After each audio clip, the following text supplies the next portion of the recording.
మన దీపావళికి ఇంటికి వెళ్ళి వస్తున్నప్పుడు ట్రైన్లో నేను బోర్ కొట్టకూడదని చెప్పి యూట్యూబ్లో చంద్రముఖి మూవీ ఆఫ్లైన్లో డౌన్లోడ్ చేసుకొని చూస్తున్నాను. ట్రైన్లో సిగ్నల్ ఉన్నది కాబట్టి సినిమా చూస్తున్నంత సేపు నాకు కొన్ని డౌట్స్ వచ్చాయి. అండ్ ఆ డౌట్స్ రూపమే ఈ segment, that is Gen Z reviews.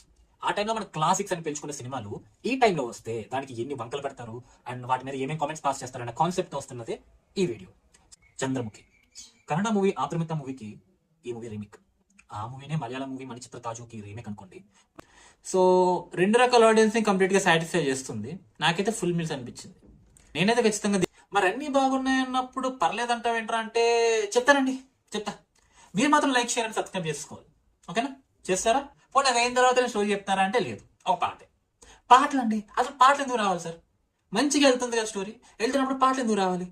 అక్కడ హీరో లేకపోయినా సరే హీరోయిన్ వచ్చేసి ఊహించేసుకొని, హీరో ఉన్నట్టు ఊహించేసుకొని కొంతకాలం అని పాటేసుకోవాలి.